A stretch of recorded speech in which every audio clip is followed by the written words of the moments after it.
2009년 이후에 북한의 김정은 위원장의 정치적 위상이 올라갈 때마다 호칭이 바뀌어 왔습니다. 공식 후계자로 지명되기 전에는 그는 청년대장으로 불렸습니다. 군 내부의 후계 체계 뿌리내리기가 최우선 과제였기 때문이죠. 그리고 2010년 공식 후계자가 된 후에는 청년이 빠지고 존경하는 김정은 대장 동지가 되었습니다. 2011년 김정일이 사망하자 경애하는 원수님, 혁명 위협의 계승자, 자유로운 어버이라고 하는 호칭으로 불렸습니다.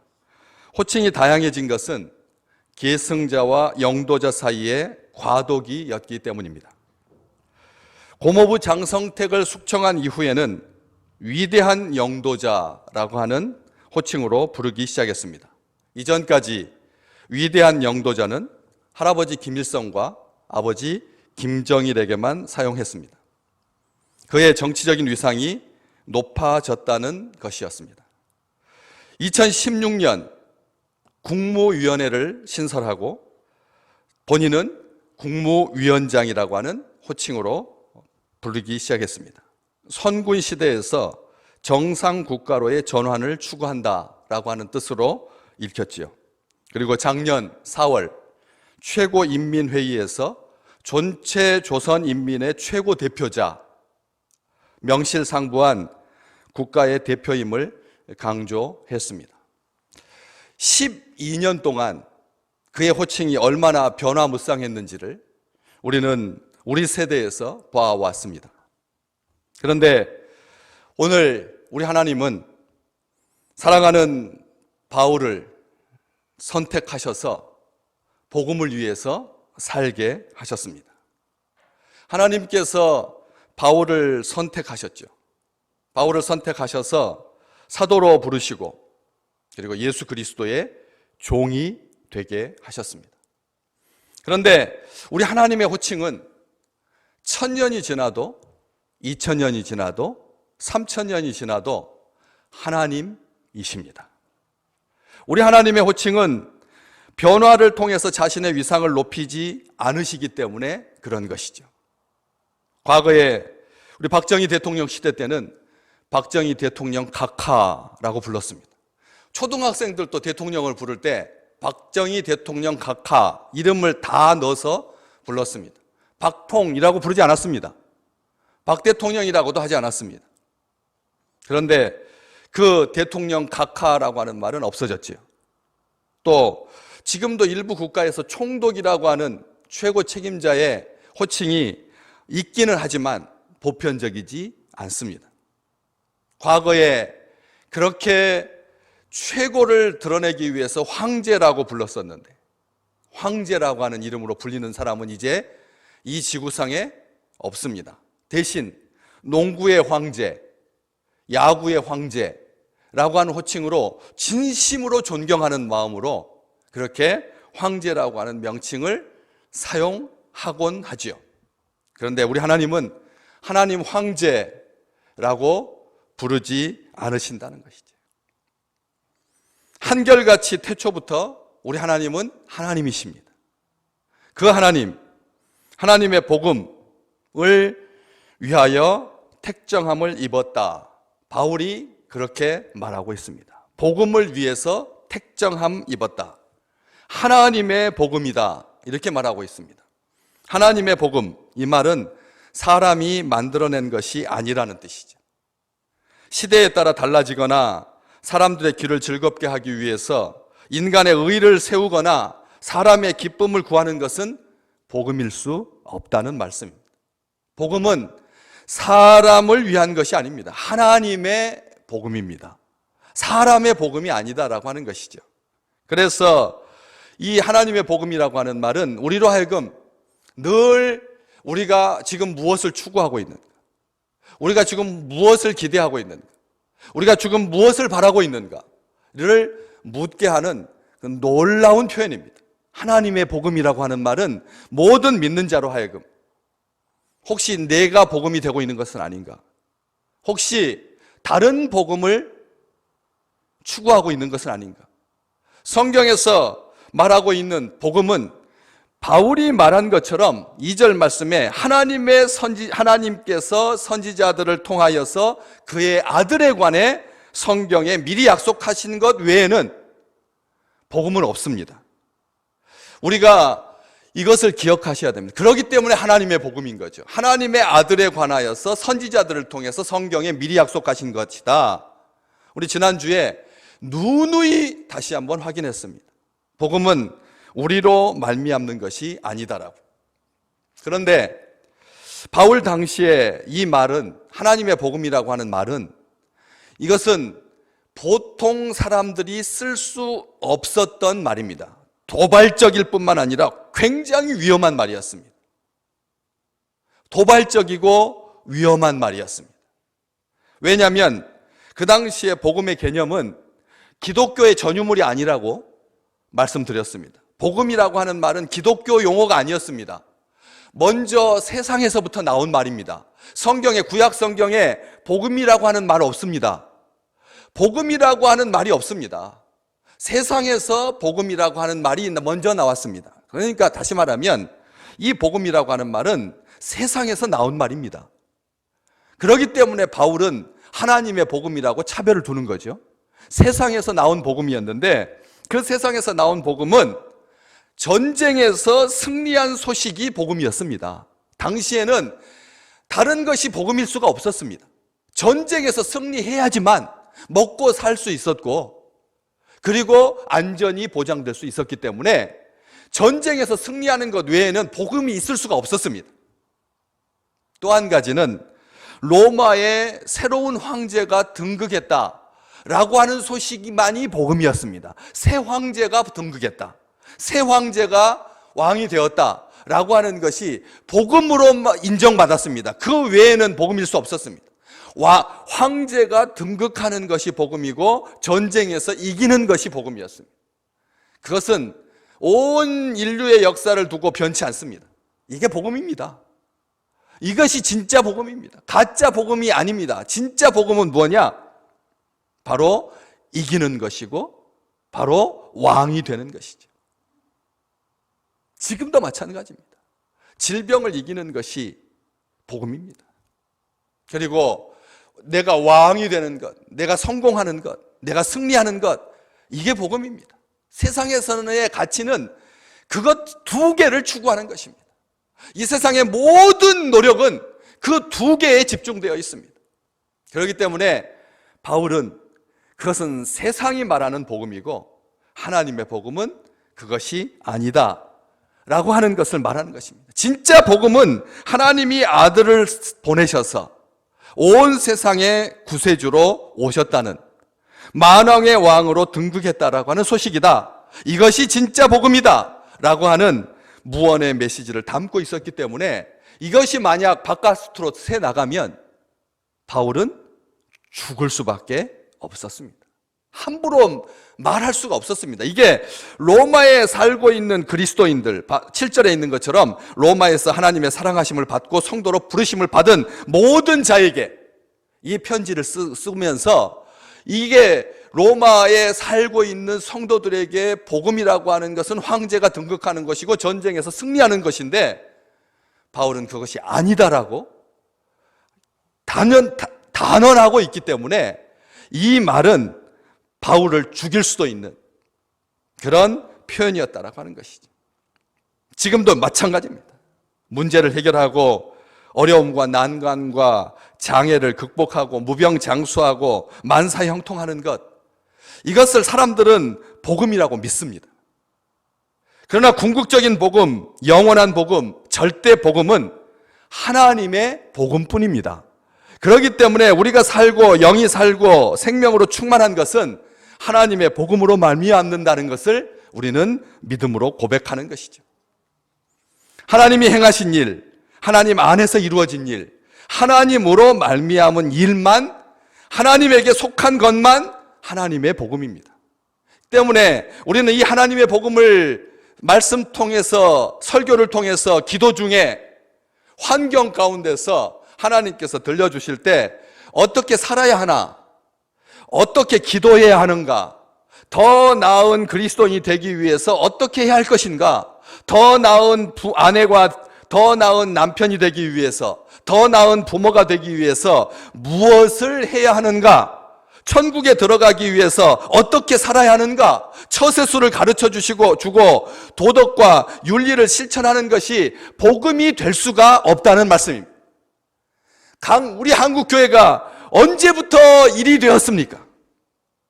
한국교회가 성도들한테 복음을 변개시켜서 마치 심리적으로 그리고 정신적으로 어떻게 이길 것인가, 어떻게 잘 살 것인가, 어떻게 유능한 그리스도인이 될 것인가, 예수 그리스도를 어떻게 본받을 것인가 라고 하는 것으로 복음을 대신했다는 거예요. 하나님의 복음을 대신한 겁니다. 하나님의 복음은 딱 한 가지인데 아들에 관한 건데 예수 그리스도에 관한 것인데, 예수 그리스도를 통해서 우리를 구원하시는 하나님의 사랑뿐인데, 많은 사람들이 그것에는 신경 쓰지 아니하고 엉뚱한 것에 문제를 해결하고 만사형통하는 것, 장애를 극복하는 것으로 대체해 왔다라고 하는 것이죠. 오늘 1절부터 2절까지만 읽으셨는데 7절까지 쭉 보면 다 수동태로 되어 있습니다. 사도로 부르심을 받아 택정함을 입었으니, 5절 말씀에 은혜와 사도의 직분을 받아, 6절 말씀에 예수 그리스도의 것으로 부르심을 받은 자니라, 7절 말씀에 로마에서 하나님의 사랑하심을 받고 성도로 부르심을 받은, 모두가 다 하나님께서 그렇게 하셨다는 겁니다. 사람이 한 것은 하나도 없습니다. 바울, 대단한 사람이죠. 엄청난 사람입니다. 그렇지만 바울도 뭐라고 말합니까? 나는 예수 그리스도의 종이다라고 말하고 있어요. 예수 그리스도의 종이다. 사도로 부르심을 받았다. 하나님의 복음을 위해서 택정함을 입었다라고, 자기는 하나도 없습니다. 오직 하나님께서 그렇게 하셨다. 그렇습니다. 하나님의 복음은 인간이 만들거나 생각한 것이 아닙니다. 인간이 고안해낸 것이 아니라는 거죠. 인간이 창안하고 인간이 발견하고 인간이 개발한 것이 아닙니다. 인간 안에 내재되어 있는 종교적 욕망이 투사된 것 아닙니다. 하나님의 복음은 철저하게 하나님의 것입니다. 원하는 자로 말미암지도 아니하고 다른 박질하는 자로 말미암지도 않습니다. 오직 긍휼히 여기시는 하나님으로 말미암는 것이죠. 로마서 9장 16절 말씀, 앞에 자막을 보면서 같이 읽으시겠습니다. 그런즉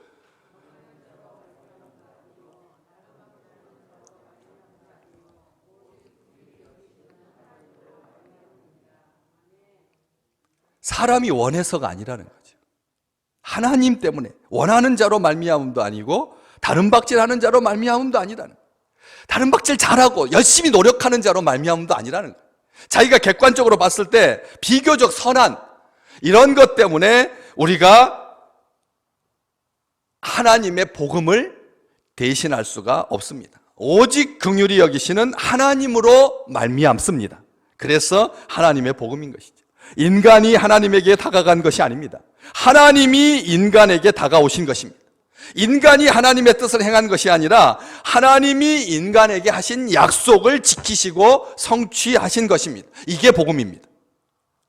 인간이 하나님과 맺은 관계가 아니라 하나님께서 인간과 맺으신 관계가 복음입니다. 관계입니다. 그래서 하나님의 복음인 것이죠. 왜 소유격으로 썼습니까? 복음이 하나님의 것이다 라고 하는 말이고, 그리고 복음은 하나님과의 관계라는 뜻입니다. 하나님께서 우리를 사랑하시기 때문에 아들을 보내셔서 우리를 구원하신 것이죠. 그래서 관계입니다. 하나님이 세상 속으로 들어오셔서 세상을 구원하셨다는 소식이 하나님의 복음입니다. 복음을 계획하시고 약속하시고 여러 선지자들에게 말씀하시고 아들을 보내시고 우리를 용서하시고 우리를 구하시고 우리에게 생명을 주시고 우리에게 영생을 주시고 우리를 회복시키시고 이 모든 것을 이루시는 분은 하나님이십니다. 하나님은 기쁘신 뜻과 작정, 무조건적인 사랑을 따라서 바울을 선택하십니다. 바울을 선택하십니다. 사도행전 9장 15절 말씀 같이 한번 읽어보겠습니다. 주께서 이르시되 가라, 이 사람은 내 이름을 이방인과 임금들과 이스라엘 자손에게 전하기 위하여 택한 나의 그릇이다. 하나님께서 바울을 선택하신 것입니다. 하나님의 선택입니다. 바울이 능력이 있고 유능합니다. 바울은 최고입니다. 바울은 전부입니다. 그렇지만 그것 때문에 하나님께서 바울을 선택한 것이 아니라는 거예요. 하나님의 선택이 중요한 것이지 누구냐가 중요한 것이 아닌 것입니다. 하나님께서 바울을 선택하셨습니다. 그런데 바울은 하나님께서 나를 선택해 주셨다라고 말하지 아니하고 오늘 1절 말씀에 뭐라고 말합니까? 하나님께서 복음을 위하여 나를 택정하셨다. 택정했다. 용어가 하나님의 선택하심을 따라서 선택하심을 입어서 이렇게 말하지 아니하고 택정이라고 하는 놀라운 표현을 쓰고 있습니다. 이 택정이라고 하는 말은 우리 지금 현재 용어 속에서 택함, 택하여 정함이라는 뜻인데 한문으로는 택하고 정했다라고 하는 뜻인데 택정이라고 하는 말은 우리 일상적인 용어에서 없습니다. 그냥 택했다, 선택했다라고 하는 말은 있어도 택정이라고 하는 말은 없습니다. 이게 사실은 안 쓰는 말입니다. 안 쓰는 말입니다. 아주 옛말입니다. 택정이라고 하는 말은 이 영어 성경에 보면 separated, 분리되었다, 구별되었다는 뜻이거든요. 헬라어에서도 이 택정이라고 하는 말은 따로 구별했다는 뜻입니다. 따로 구별했다. 따로 구별했다. 이 표현입니다. 이 따로 구별했다. 별도로 구별했다. 따로 떼어놓다. 따로 정했다. 라고 하는 이 두 개가 합해진 말이 택정입니다. 그래서 선택이라고 하는 말이 보편적인 말이고 택정이라고 하는 말은 쓰지 않는 용어입니다. 그런데 그 당시에도 이 단어는 모든 사람들이 쓰는 단어가 아니었습니다. 왜냐하면 바리새인들, 이 바리새라고 하는 말이 구별되었다라는 뜻이거든요. 그래서 이 용어는 사람들이 별로 좋아하지 않았습니다. 자신들은 바리새인들인 것을 좋아했습니다. 그러나 다른 믿음의 백성들은 바리새인들 하면 어떻게 생각했습니까? 큰 길거리 어귀에 서서 손을 들고 하늘을 우러러서 나는 하나님 앞에 저 죄인과 같지 아니하고 자기 의의를 자랑하는, 높은 자리에 앉기 좋아하는, 옷에 길게 끌리는 그런 옷 입고 다니는, 한마디로 꼴불견인, 하나님 믿는 티를 온 몸으로 다 내는, 11조 낸다고 하면서 자기 텃밭에 부추까지 계산해가지고 부추 하나, 둘, 셋 해가지고 그 중에서 10분의 1 떼어놓는, 한마디로 말하면 이게 우리가 생각하는 좋은 개념이 아니었다는 거예요. 좋은 말이 아니었습니다. 그런데 바울은 이 용어를 자기한테 쓰고 있는 것입니다. 자기한테 내가 택정함을 입었다, 따로 구별되었다, 바리새인이다. 바울은 복음을 받기 전에, 하나님의 복음을 받아들이기 전에는 율법의 보호자, 율법을 위해서 구별된 자, 바리새인이었습니다. 그런데 이제는 누구를 위해서? 하나님의 복음을 위하여 바리새인이 된 겁니다. 하나님의 복음을 위한 바리새인이 된 것입니다. 이 하나님의 의지였습니다. 전적으로 하나님께서 주도권을 가지고 바울을 복음을 위하여 택정, 선택하신 것입니다. 바리새하신 것입니다. 따로 구별하신 것입니다. 어디서 알 수 있습니까? 갈라디아서 1장 15절 말씀 함께 같이 읽어볼까요? 내 어머니의 태로부터 나를 택정하시고 은혜로 나를 부르시니가. 하나님에 대해서 하나님께서 나를 언제부터 부르셨다고 택정하셨다고요? 어머니의 태로부터, 모태로부터 나를 택정하셨다. 참 놀라운 말입니다. 어머니의 태로부터 나를 택정하시고 은혜로 나를 부르시니가. 바울처럼 모든 하나님의 자녀들은 하나님의 섭리와 경륜에 속해 있는 것입니다. 그래서 하나님께서 우리를 선택하셨다. 그런데 우리에게는 뭐라고 말하냐면 태초부터 우리를 선택하셨다라고 바울은 늘 그렇게 씁니다. 하나님의 백성들, 자신은 어머니의 모태라고 조금 당겨서 말하고 우리에 대해서 말할 때는 그리스도 안에서 태초부터 부르심을 입었다라고, 미리 예정되었다라고 그렇게 말해주고 있습니다. 우리는 이것을 기억하셔야 됩니다. 그래서 하나님으로부터 하나님의 복음을 위하여 택정함을 받았으니 이렇게 써야 되는데 바울은 뭐라고 쓰고 있습니까? 입었다라고 하는 이 표현 우리도 익숙하죠. 성은을 입었다라고 하니까. 성은을 입었다고 하니까 우리가 이 세상에서도 은혜를 입었다라고 하는 표현을 씁니다. 이거 입었다라고 하는 말이 뭡니까? 내가 입은 게 아니라는 거죠. 입혀 주신 분이 계시다라고 하는 것을 강조하기 위해서지 은혜 받은 나를 말하는 게 아니지 않습니까? 바울은 이것을 분명히 하고 있습니다. 자신이 선택받은 것, 다스니 택정함을 입은 것은 일방적으로 하나님으로부터 말미암았다. 하나님의 은혜다. 자신이 선택받으려고 해서가 아니다. 자격과 공로가 있어서가 아니다. 오직 하나님의 일방적인 은혜로 말미암아 복음을 위하여 택정함을 입은 것이다. 그래서 입었다라고 쓰는 것입니다. 입었다라고 하는 표현은 굉장히 아주 강렬한 고백입니다. 하나님, 나의 나 된 것은 하나님의 은혜입니다 라고 말할 수 있는 것, 이 고백이야말로 얼마나 귀한 것인지. 우리 존 스타트 목사님도 이와 똑같은 말씀을 하신 적이 있습니다. 우리가 만약 그리스도인이라면 그것은 우리가 그리스도를 믿기로 결단했기 때문이 아니라 그리스도가 우리를 사랑하기로 결심했기 때문이라고 목사님은 분명히 말씀하십니다. 우리가 만약 그리스도인이라고 하면 우리가 그리스도를 믿기로 결단했기 때문에 그리스도인이 된 거 아니라는 거죠. 하나님께서, 우리 주님께서 우리를 사랑하시기로 결심했기 때문에 우리가 그리스도인이 된 것입니다. 우리가 성도가 된 것입니다. 전적으로 하나님의 은혜라고 하는 말입니다. 하나님께서 바울을 택정하셨습니다. 바리새인과 같은 구별된 자라고 하는 말, 자기도 이미 옛 것이어서 버리고 싶었을 텐데도 바울은 굳이 과거에 나는 율법을 위해서 구별된 바리새인이었지만 이제는 복음을 위해서 구별된 자가 되었다고, 예수 그리스도를 만난 후에 변화되었다고, 그분의 것이 되었다고, 그분의 종이 되었다, 노예가 되었다는 말입니다. 그분의 종이 되었다, 그분의 노예가 되었다. 바울은 완전히 바뀌었습니다. 혁명적으로 바뀐 것입니다.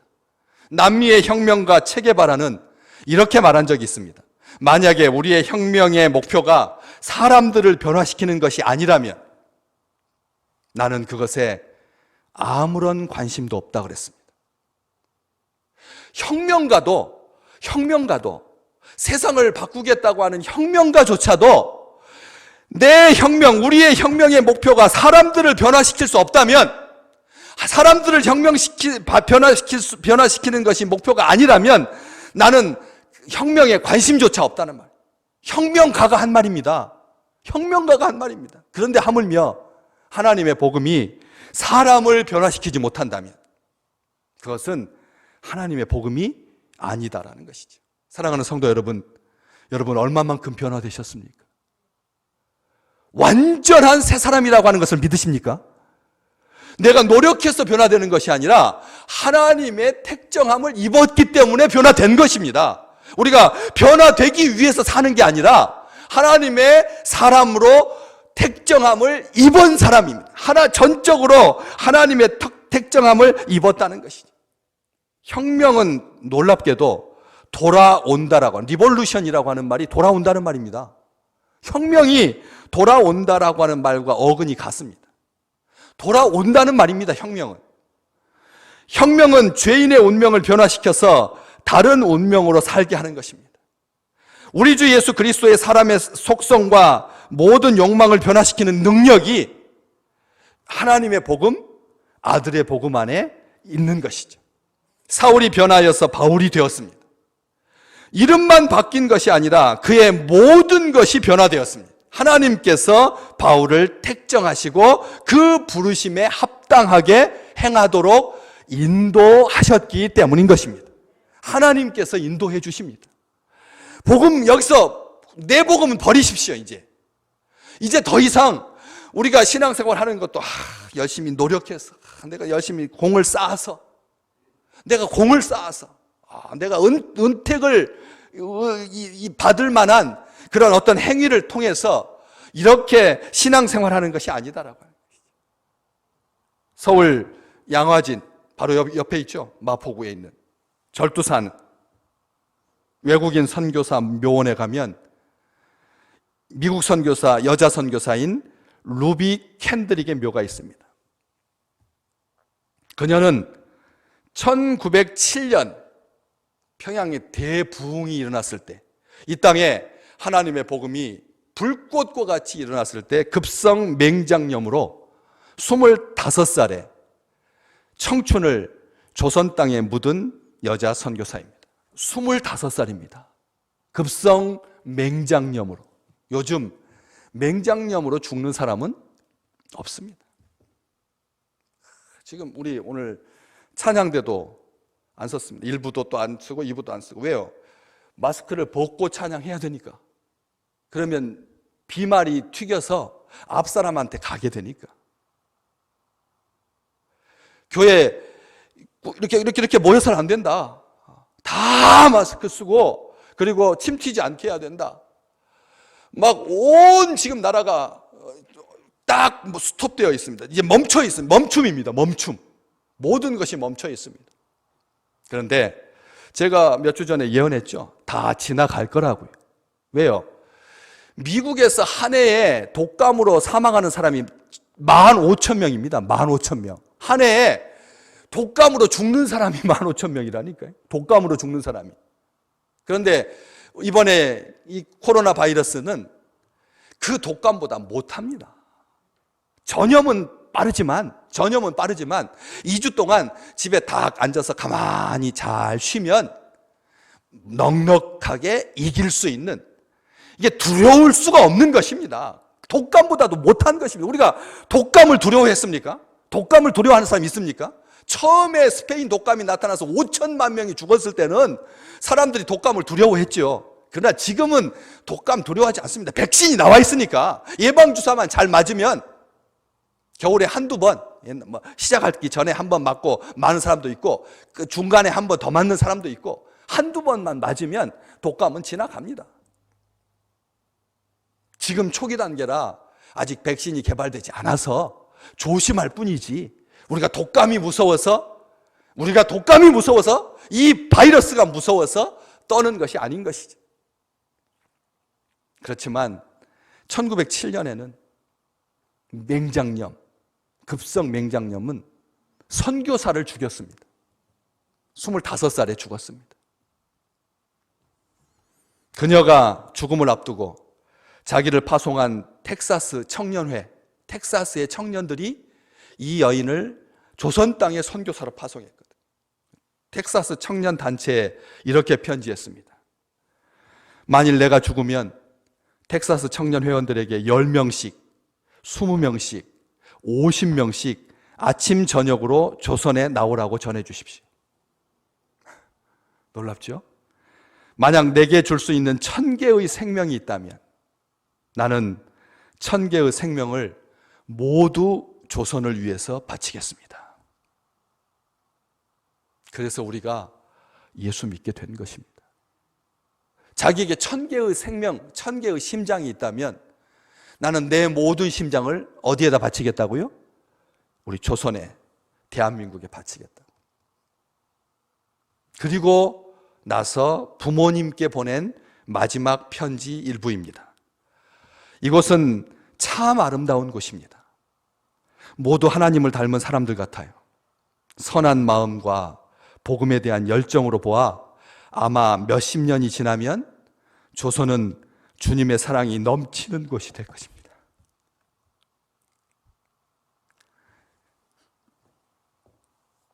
조선은 주님의 사랑이 넘치는 곳이 될 것입니다. 모든 사람들이 선한 마음과 복음에 대한 열정이 넘칩니다. 그러나 한편에서는 탄압이 점점 심해지고 있습니다. 선교 본부에서는 다들 철수하라고 했지만 대부분의 선교사는 자신들이 전도한 조선인들과 아직도 숨어서 예배를 드리고 있습니다.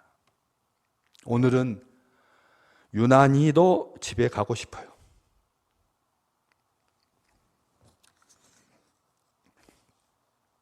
저는 이 땅에 저의 심장을 묻겠습니다. 바로 이것은 조선에 대한 제 열정이 아니라 하나님께서 조선을 향한 열정이라고 하는 것을 알게 되었습니다. 아빠, 엄마 사랑합니다. 25살에 죽어가면서 부모님에게 쓴 편지입니다. 자기는 1000개의 심장이라도 조선을 위해서 바치겠다, 그렇게 말했습니다. 그렇지만 그 열정조차도 하나님의 열정 때문이었다는 것이죠. 하나님의 열정입니다.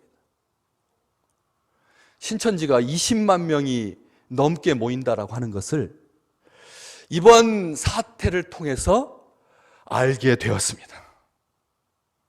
여러분, 한 교회에 12,000명이 등록되어 있었습니다. 대구교회만 12,000명, 그들의 장막 성전에, 장막에 12,000명, 그리고 예배자만 9,000명대가 있어요. 절대 유출하지 않았습니다. 핸드폰 번호 아무리 나라에서 압박을 해도 절대 비밀이었습니다. 아무도 몰랐습니다. 그러니까 교회들마다 아름아름, 어떻게 아름아름 해가지고 조심하고 주의하고 주의했는데 그때는 저게 드러나지 않았습니다.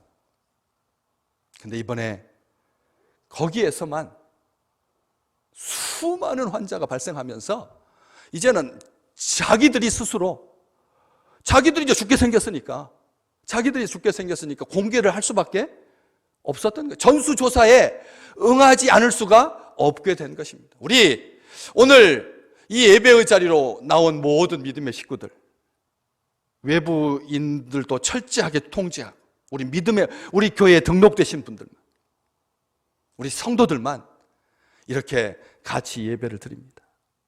이 일을 통해서 하나님께서 복음을 성취하실 줄로 믿습니다. 이 일을 통해서 사람을 미워하려고 하는 게 아닙니다. 사람을 미워하려고 하는 것이 아닙니다. 이번 사건을 통해서 그들의 그 성격 자체가, 이게 어떤 경로를 통해서든지 자기들이 예배를 못 드리게 되면 어디로 가서 예배 드려야 하나요? 기존 다른 교파의 교회에 가서, 문 닫지 않은 교회에 가서 예배를 드릴 수밖에 없을 것입니다. 그러면 확진자가 그 교회에 가서 예배 드리면 그 교회는 2주 동안 문을 닫아야 합니다. 예배를 못 드리게 되는 것입니다.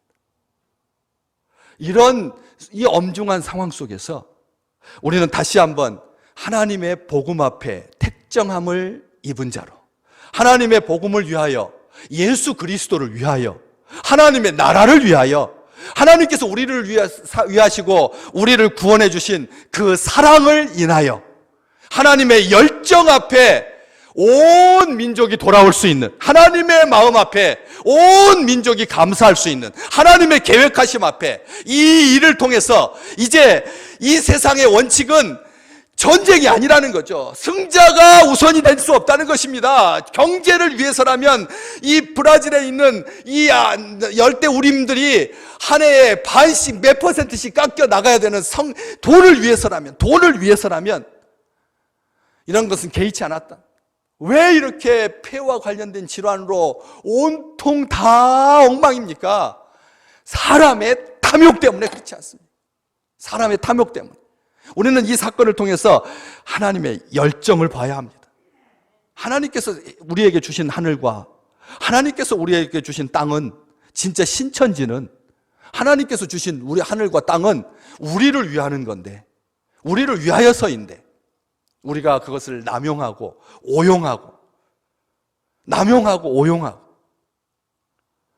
사사로운 목적을 위해서 그것을 허비해서 이런 죄로 말미암아 생태계가 파괴가 되고 주기적인 전염병이 이제는 창궐하여서 3년에서 5년 주기로 만약 이런 일이 닥친다면 온 세상은 수도할 수밖에 없습니다. 이제는 재고해야 합니다. 이제는 생각을 바꿔야 합니다. 이제는 돌이켜야 합니다. 근본적으로 변화되어야 합니다. 근본적으로 바뀌어야 합니다. 이게 하나님의 뜻입니다. 하나님의 뜻입니다. 누구에게 화살을 돌리려고 하는 것이 아니라 하나님의 뜻이 하나님의 복음을 위하여 택정함을 입었으니 그의 아들에 관하여 말하면 3절 말씀에 바울이 그렇게 예수 그리스도에 대해서 집중하고 하나님에 대해서 집중했던 것처럼 우리가 자중하면서 하나님의 은총 가운데 거하는 우리 귀한 믿음의 식구들 되시기를 주의 이름으로 축복합니다.